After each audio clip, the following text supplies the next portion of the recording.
Good evening ho ulit. At salamat ho sa Panginoon at muli tayong binigyan ng malayang pagkakataon upang tayo ay muling magkasama-sama sa pag-awit sa Kanya, pagpuri, pananalangin at pag-aaral ng Kanyang salita sa pamamagitan ng group discussion and of course sa pagtuturo po ng salita ng Panginoon. So sa gabi pong ito ay nasa pangsyam na tayo nung 12 minor prophets kung inyo pong nasusubaybayan. At tatlo na lang po after this, then we're done with the minor prophets, no? Now, kung susuriin po nating mabuti, makikita natin from the time na tinalakay po natin yung mga minor prophets, si Hosea, si Joel, si Amos, si Obadiah, si Jonah, si Micah, si Nahum, si Habakuk, ay makikita po natin na ang tema no ng mga minor prophets na ito ay masasabi natin laging patungkol sa kaparusahan ng Diyos and at the same time sa mercy ng Diyos. At ang reason ay dahil sa patuloy na paglabag ng tao sa kanyang mga kautusan. Sa patuloy na pagsalansang ng tao sa kanyang mga kautusan. Dahil siya is a God of justice, kaya kailangan bigyan ng hustisya yung paglabag ng tao sa kanyang mga kautusan. Pero makikita rin natin yung isang bahagi ng Diyos na though He is a God of wrath, but He is also a God of mercy. Nasa sa tao na lang po yun, no? Kung siya ay susunod, pagpapalain siya ng Panginoon. Kung siya ay susuway, siya ay parurusahan. Ngunit sa kanyang pagsuway, ay naroroon pa rin ang alok ng Diyos na ang tao ay magsisi at kapag ka siya ay nagsisi, siya ay patatawarin. So kaya dito po sa pag-aaral natin na ito, ikasyam na natin itong Sepanaya, ay makikita po natin na ang lutang na karakter ng Diyos dito. Ang Diyos ay Diyos ng pagpaparusa sa mga nagkakasala, pero Diyos din siya ng awa sa mga humihingi ng tawad sa Kanya. So yun yung dalawang muka na makikita natin na karakter ng Diyos sa pag-aaral natin itong mga minor prophets na ito.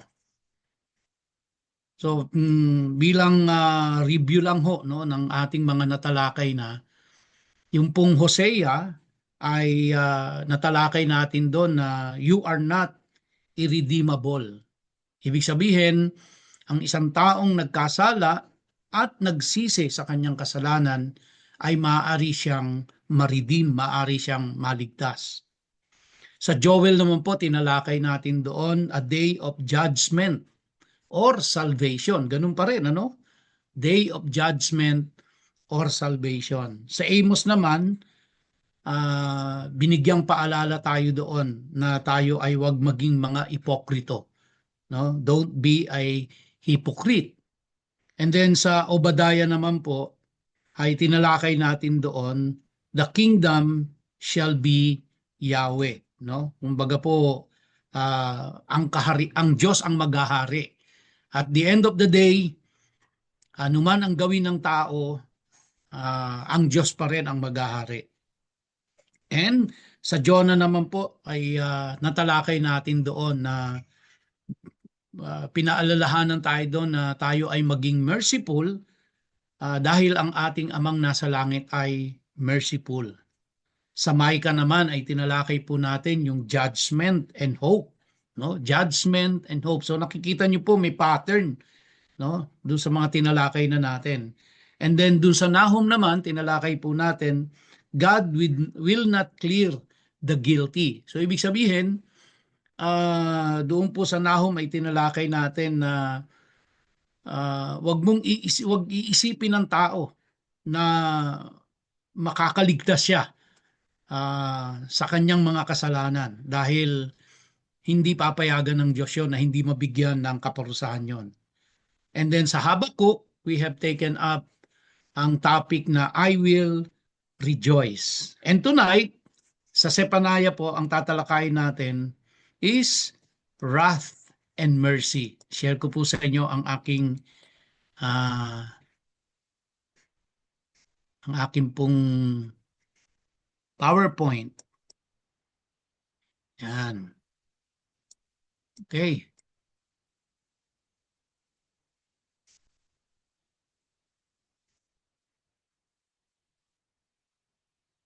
Okay, sandali lang po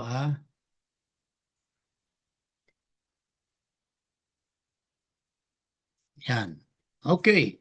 So, tayo po ay saglit na manalangin. Ama naming Diyos na mabuti sa lahat at makapangyarihan, buong puso at buong pagpapakumbaba na kami ay dumudulog sa iyo sa mga oras na ito. Sama-sama bilang magkakapatid na lumalapit sa iyo na aming Ama at humihingi po kami ng karunungan, humihingi kami ng gabay, humihingi kami ng kaliwanagan sa iyong mga salita. Turuan mo po kaming lahat sa gabing ito at tulungan mo kami na ito ay mailapat namin sa aming pangkasalukuyang kapanahunan. Make it relevant to us, the book of Sepanaya and its message. Salamat po sa aking mga kapatiran na masipag at matyagang dumadalo tuwing Biyernes at patuloy po naming hinihiling sa iyo, O Diyos, na ang iba naming mga kapatiran ay magkaroon po ng interes na dumalo tuwing Friday at makasama namin sa pag-aaral ng iyong salita. Panginoon, maraming pong salamat sa buhay at kalakasang ipinagkaloob mo sa amin sa araw na ito at sa lahat ng pagpapalang tinanggap namin buhat sa iyo. Sa iyo po, O Diyos, ang aming papuri at pagsamba at pagdakila at taus-pusong pasasalamat sa pangalan ni Yeshua. Amen and amen. So, ang tinatalakay po natin ay minor prophets pero naglalaman ito ng mga major messages.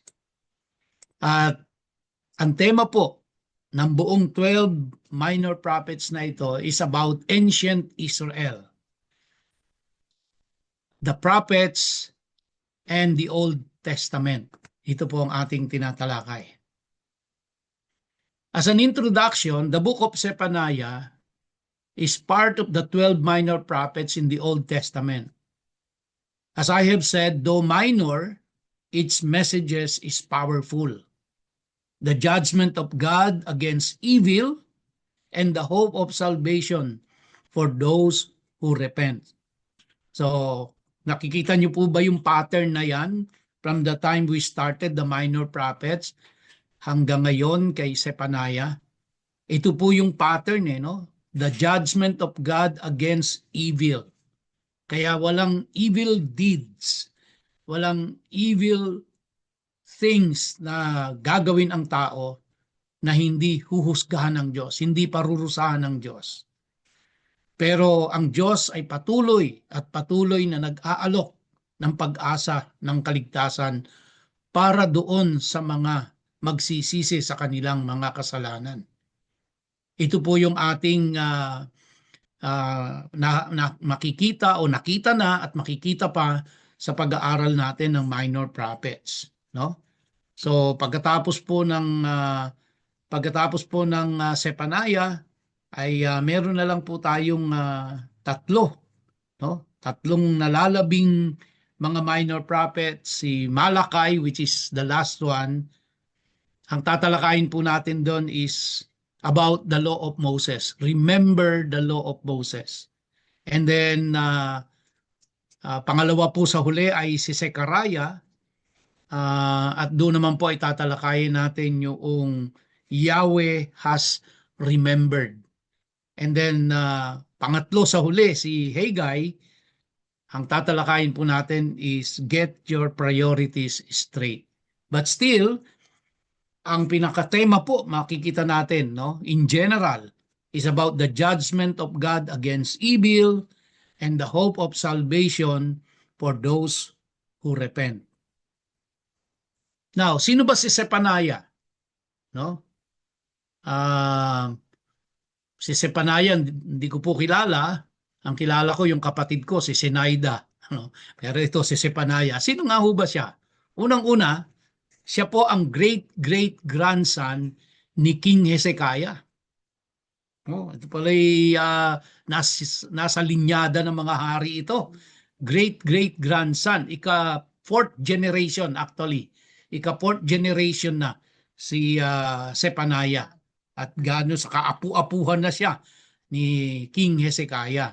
At yan ay makikita po natin actually doon sa verse 1. Binanggit po yan eh. Doon sa verse 1 ng ano po no ng Sepanaya. Teka, tinitingnan ko lang ho sa aking Bible. Oh. Well, anyway, nandun po yan sa verse 1. Binanggit po yan.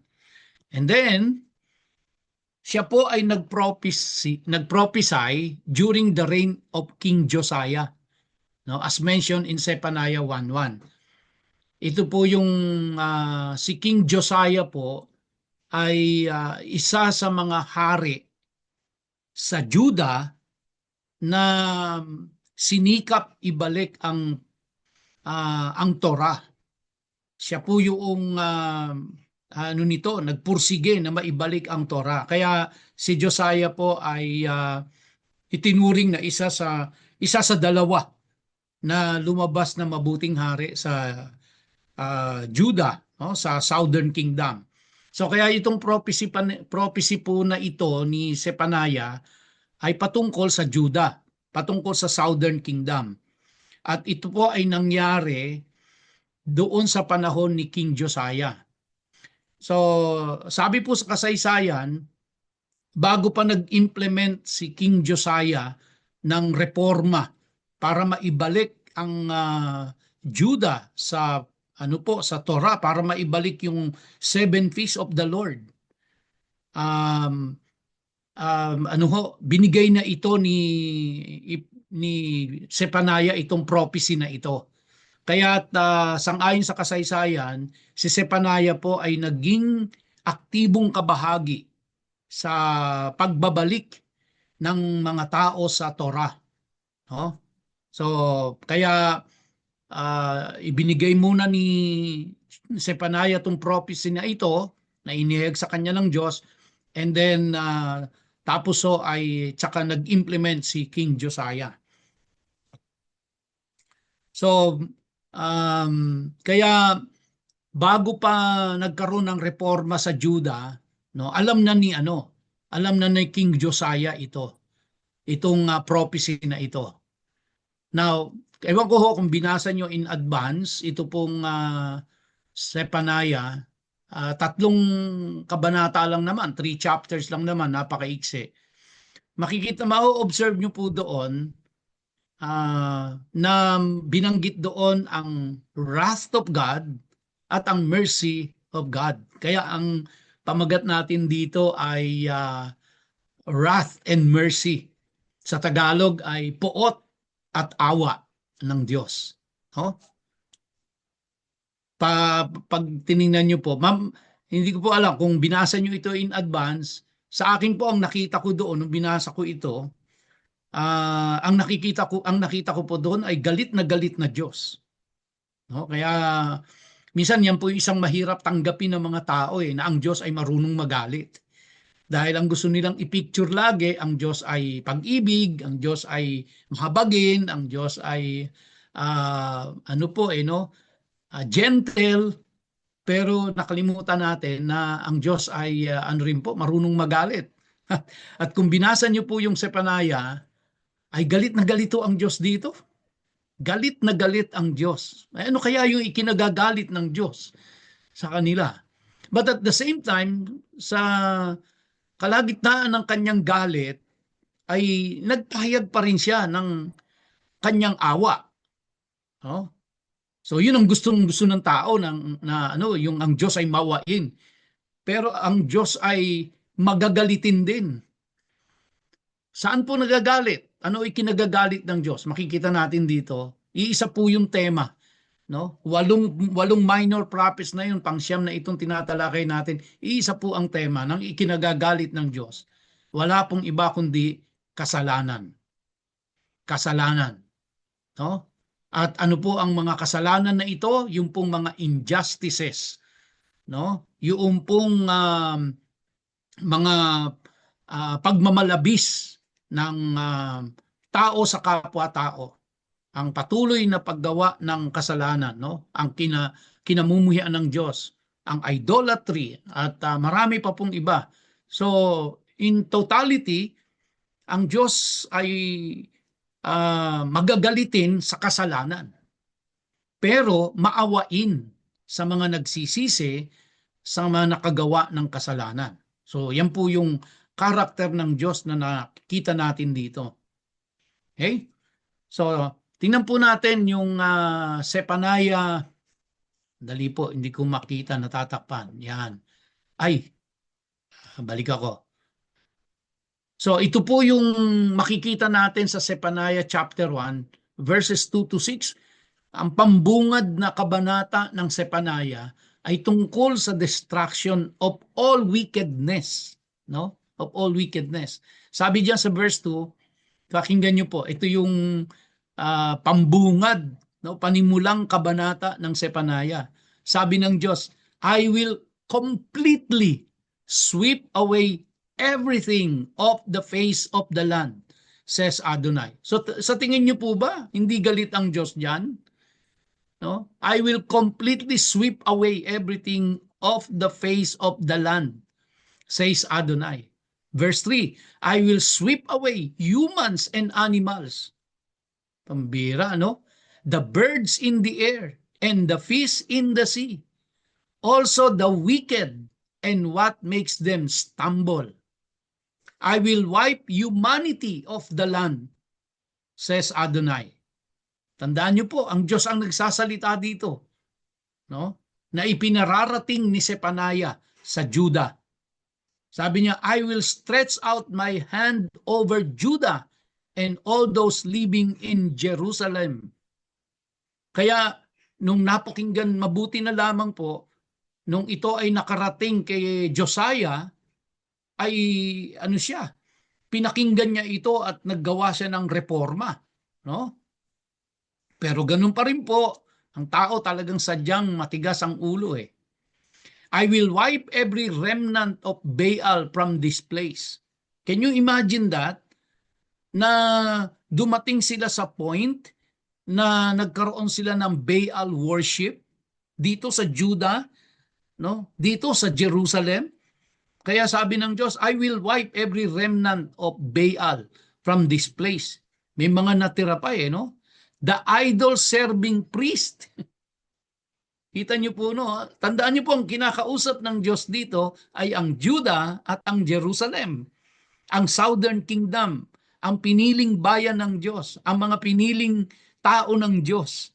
No? Yung mga priest na uwi sila sa paglilingkod sa idol, kay Baal.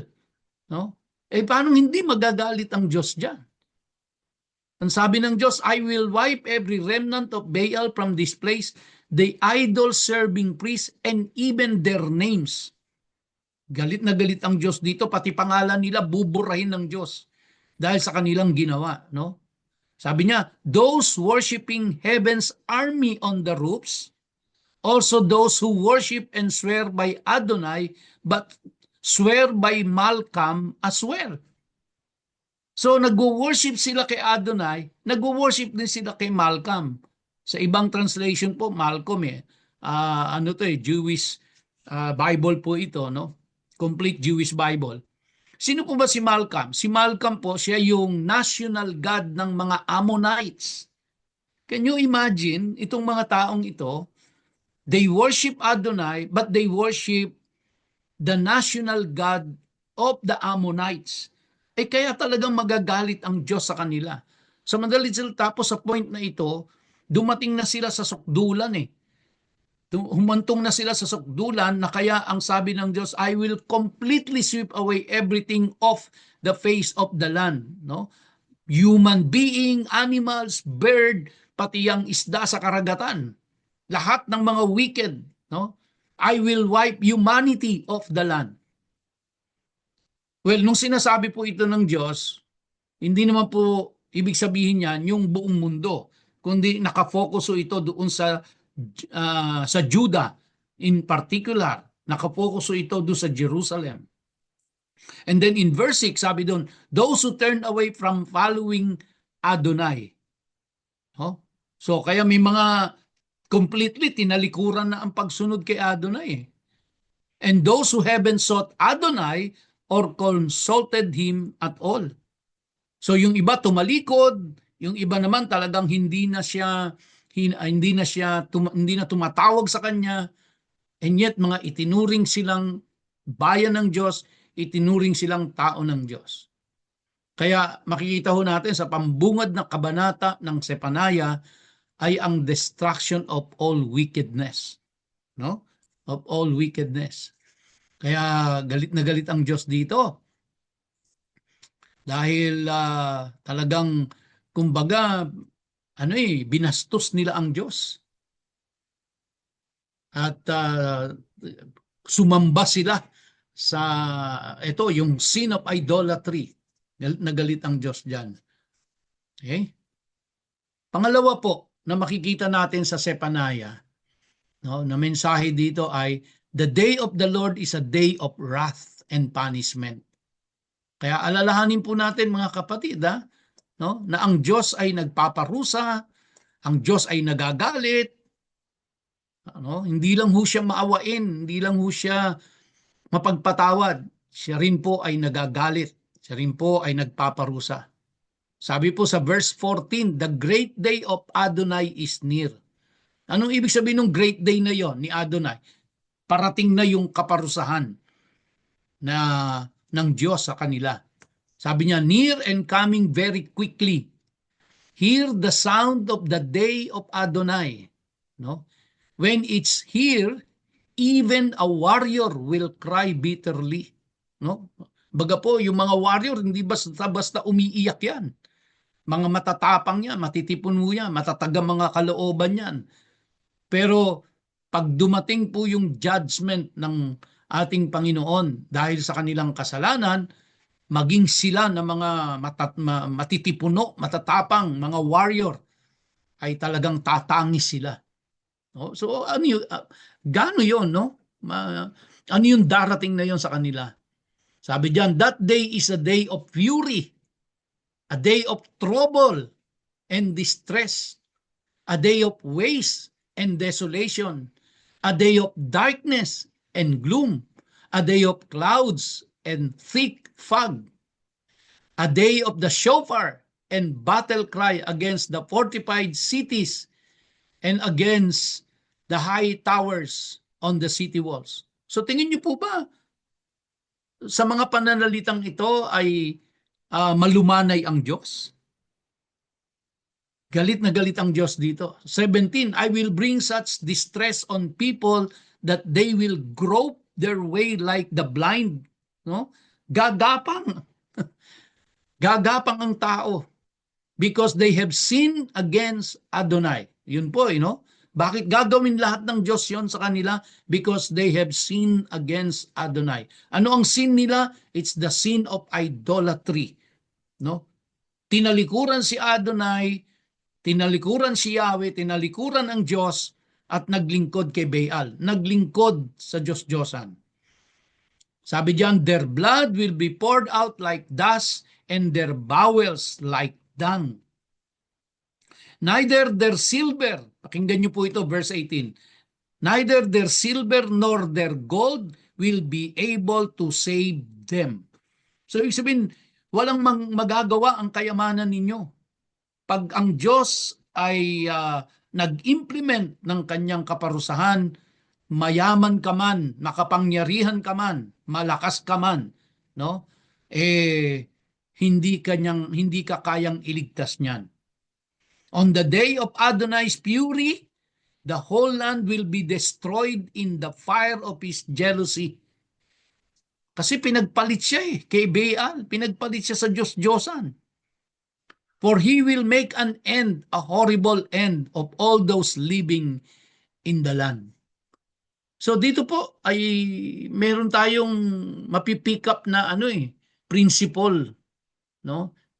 Na although ito ay kinakausap niya ang buong bayan ng Judah, ang Jerusalem, ang mga pero yung individual na tao po, no, ang gumagawa ng kasalanan na ito. So ang tanong po, lahat ba sila ganon? Wala na bang matino doon?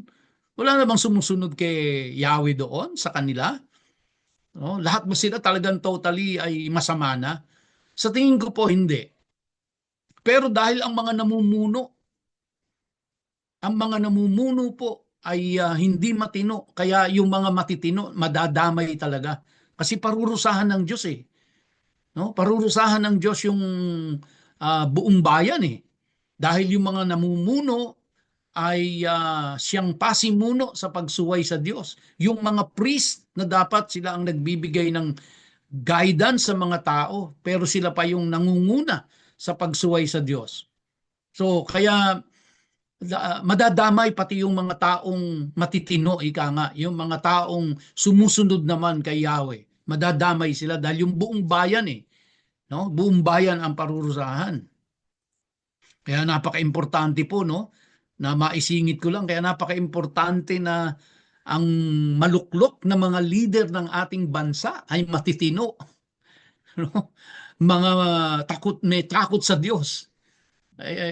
Hindi ho puro talino yan Hindi ho puro yaman at galing yan No? Unang-una na po doon ay may takot sa Diyos. May takot sa Diyos. Dahil pag sila po ay namuno ng sila ay kumbaga may mga injustices and hindi makadiyos ang kanilang pamumuno, ay parurusahan ng Diyos ang ating bayan, madadamay yung mga matitino, yung mga sumusunod. Ganito po nangyari sa kanila, tingnan natin. No? So nakita natin, ito yung judgment ng Diyos, destruction of all wickedness on earth, and the day of the Lord is a day of wrath and punishment. Now, ano po ang solusyon dito? Seek the Lord and righteousness.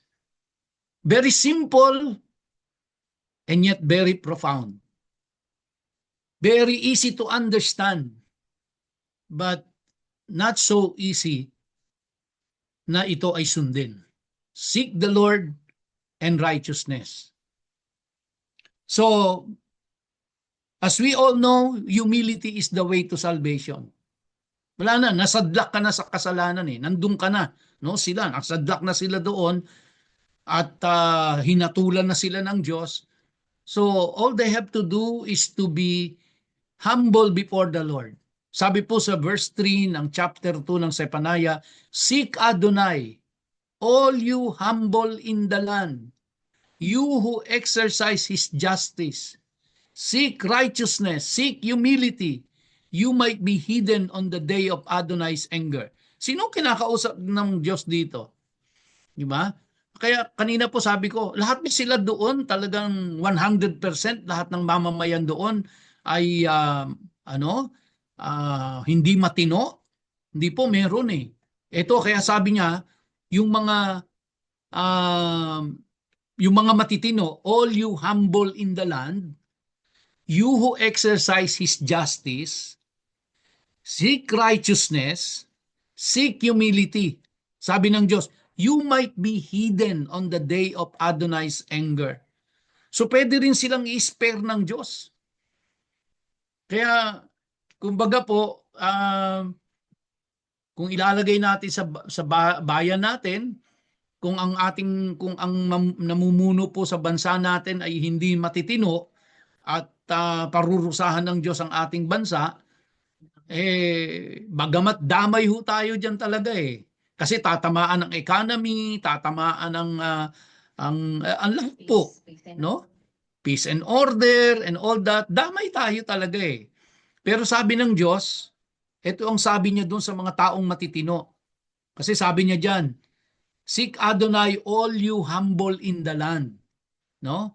You who exercise His justice. Seek righteousness, seek humility, huwag kayong makisang-ayon dyan. Baka mamaya pati kayo matitino, sumang-ayon pa sa kanila. No? Kaya, kumbaga talagang may struggle. No? Kaya sabi ng Diyos, seek righteousness, seek humility. And when you do that, sabi ni Lord, you might be hidden on the day of Adonai's anger. You might be spared. So possible, di ba? Possible pa rin, kaya huwag tayo mawawala ng pag-asa. Ang secret lang ito, seek the Lord in righteousness. Huwag na nating, kung yung mga namumuno ay hindi righteous, huwag na tayong makisang-ayon doon. Huwag na tayong makisabay sa kanilang mga unrighteous way. Patuloy lang ho tayo to seek the Lord and His righteousness. And sabi ni Lord, you might be hidden on the day of Adonai's anger. So, kaya yung mga taong matitino doon sa Judah noong mga time na yon, binigyan sila ng hope ng Diyos na maaring hindi kayo madamay. Pero you have to stay humble, you have to seek righteousness, you have to seek humility. No? Continue to exercise justice. Yan ang pinapagawa ng Diyos sa kanila. Now, hindi lamang po yung Jerusalem at hindi lang po yung Judah, pati yung neighboring countries nila ay parurusahan ng Diyos. Bakit to? Bakit sila parurusahan? Kasi po itong mga Philistines, Moabites, Ammonites, Cushites, and Assyrians, maging sila po ay inaargabyado ang Jerusalem, inaargabyado ang ang Judah. So, tingnan niyo po ang karakter ng Diyos, no? Yung pinili niyang bayan, pinili niyang tao, nagkakasala sa kanya. Kaya parurusahan niya. Ngayon, yung mga neighboring countries, rin po, ginagawan din na masama itong mga taga-Judah, taga-Jerusalem. Kaya ang gagawin ng Diyos, parurusahan niya rin yun.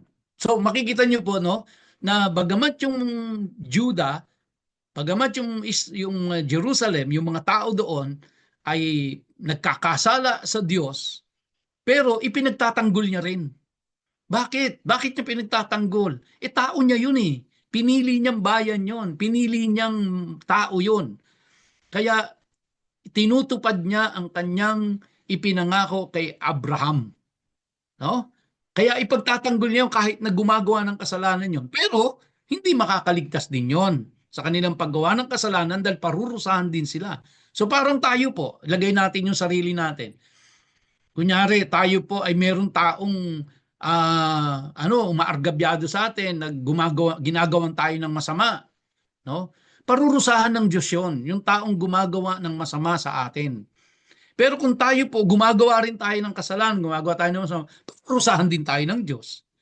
So tayo po na kanyang mga anak, ipagtatanggol niya tayo kasi mga anak niya tayo eh. Di ba? Para pong walang iniwan din yan eh sa mga magulang, di ba? Makaka-relate tayo dyan eh. Yung anak natin, pag gumawa ng kasalanan, parurusahan natin yan. Kakastiguhin natin yan, didisiplinahin natin yan. Papaluin natin yan, di ba? Pagagalitan natin yan. Pero pag merong yung kapitbahay natin, inaway yan. Hindi tayo papayag doon, di ba? Kumbaga, ipagtatanggol natin yan. No? Kahit gumagawa ng kasalanan yung anak natin na yan, pag yan ay inargabyado na ng kapitbahay natin, ay ipagtatanggol natin. Pag ginawa na ng masama yan ng ibang tao, ay ipagtatanggol natin yan. Dahil anak natin yan. So parang ganyan po ang nangyayari sa kanila. Sabi po doon sa verse 4, no? For Aza will be abandoned, Askelon will be desolate. Alam niyo po yung Aza, yan po yung Gaza ngayon, kung nasaan yung Hamas. So sabi diyan, for Aza will be abandoned, Askelon will be desolate, they will evacuate Asdod at noon, and Ekron will be uprooted. Ito po yung mga lugar na binanggit na ito po yung nandoon ngayon, kung saan nandoon ang Hamas. Yan po yung mga lugar na yan. Yung Gaza Strip. Yan, mga paligid-ligid na yan. Verse 5, woe to the inhabitants of the sea coast, di ba? Nasa sea coast sila, nasa tabing dagat yung Hamas, ay yung Gaza. Sabi, woe to the inhabitants of the sea coast, the nation of the Crete, the word of Adonai is against you. Canaan, land of the Philistine, I will destroy you. No one will be left. No? So, kasabay ng parurusahan ng Diyos ang Juda dahil nagkakasala, parurusahan din ng Diyos itong mga bansa na ito dahil inaargabyado nila ang bayang pinili ng Diyos. Sabi po sa verse 6, the seacoast will be reduced to pastures, meadows for shepherds, pens for sheep, and the coast will belong to the remnant of the house of Judah. They will pasture their flocks there, and in the evening lie down in the houses of Askelon. For Adonai their God will remember them and restore their fortunes. You see? No? So, parang ano rin po yan, di ba? Yung anak natin, nagkasala, matigas ang ulo, pagagalitan natin, papaluin natin. Pero, mahal natin yan. Di ba? Pakakainin pa rin natin yan. Hindi natin palalayasin sa bahay yan. Ititira pa rin natin yan. Bibili pa rin natin ng damit yan. Pag nagkasakit yan, ipapagamot pa rin natin yan. So, para lang mas mapicture natin kung ano nangyayari dito. Verse 8, I have heard the insults of Moab and the taunts of the people of Ammon, how they reviled my people and boasted of expanding their territory.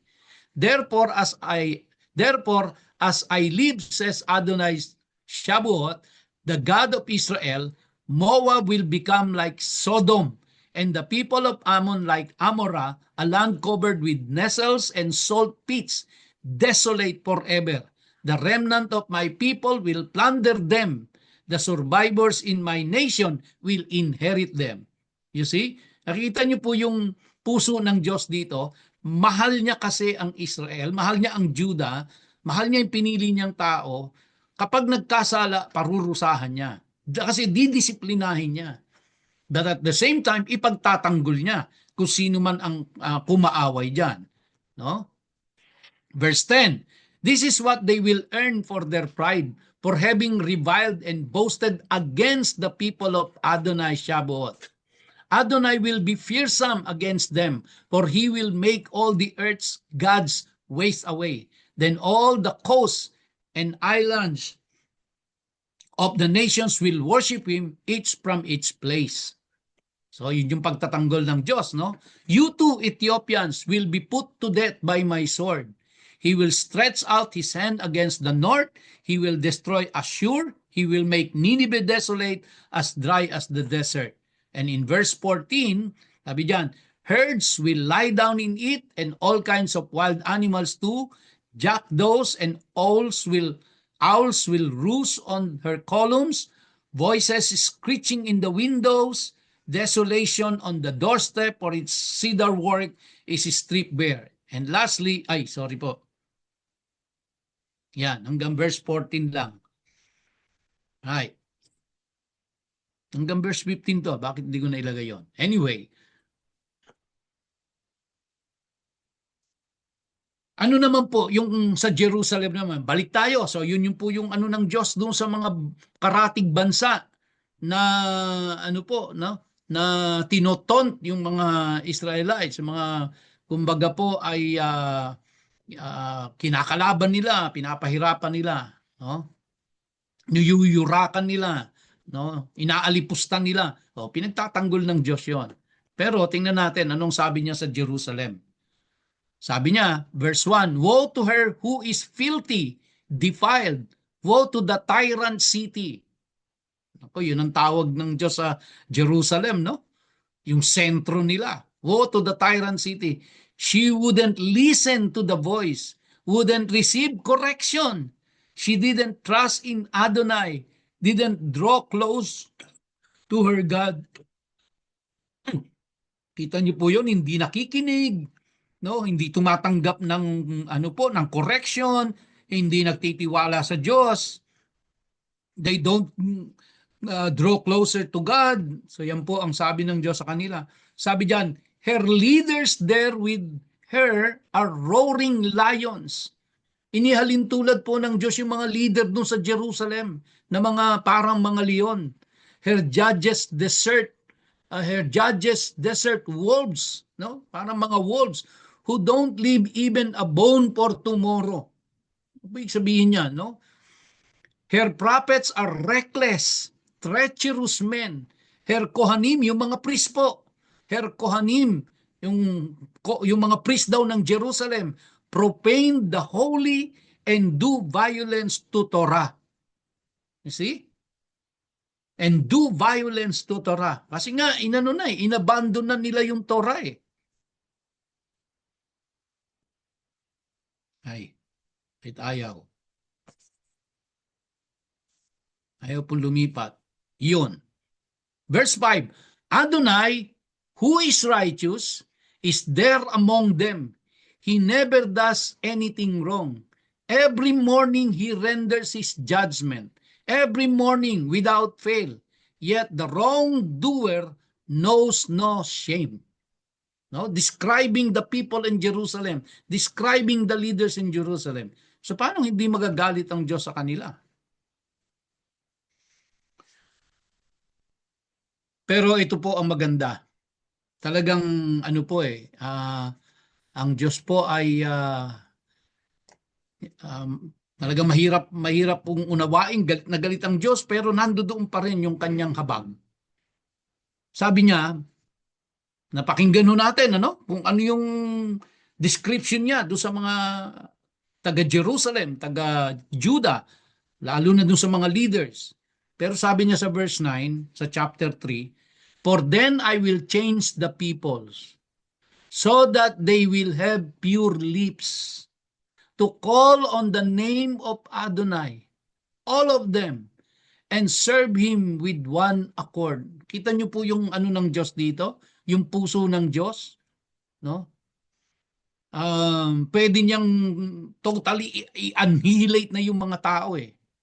Pero sabi niya, I will change the people so that they will have pure lips to call on the name of Adonai, all of them, and serve Him with one accord. Even from beyond Ethiopia's rivers, they will bring those who petition me, the daughter of my dispersed, as my offering.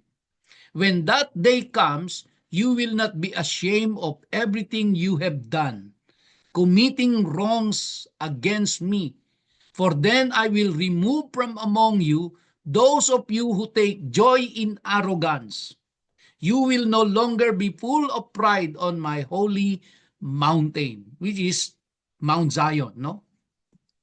I will leave among you a poor and afflicted people who will find their refuge in the name of Adonai. The remnant of Israel will not do wrong, nor will they speak lies, nor will there be found in their mouths a tongue given over to deceit, for they will be able to graze and lie down with no one to disturb them. I-spare pa rin ng Diyos, magkakaroon pa rin po ng remnant, no? So kaya yung pong mga matitinong tao doon, ika nga, sabi ng Diyos, maging humble kayo, continue to seek justice, continue to seek the Lord, no? At i-spare ko kayo. Ito na po sila. I-spare ko kayo. Kayo yung matitira diyan, kayo yung magiging remnant. At ando doon pa rin na ililigtas pa rin ng Diyos ang bayang Judah. No? And then, verse 14 sa Zephaniah chapter 3, Sing, daughter of Zion, shout, Israel, be glad and rejoice with all your heart, daughter of Jerusalem. Adonai has removed the judgment against you. He has expelled your enemy, the king of Israel. Adonai is right there with you, no? The king of Israel, Adonai, is right there with you. You no longer need to fear that anything bad will happen. On that day, it will be said to Jerusalem, do not fear. Zion, don't let your hands droop down.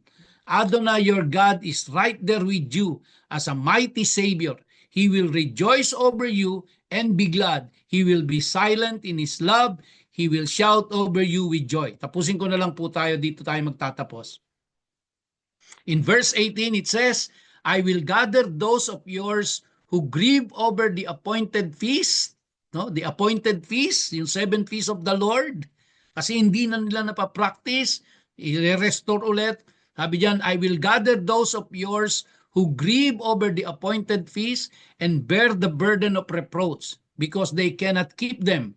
When the time comes, I will deal with all those who oppress you. I will save her who is lame, gather her who was driven away, and make them whose shame spread over the earth the object of praise and renown.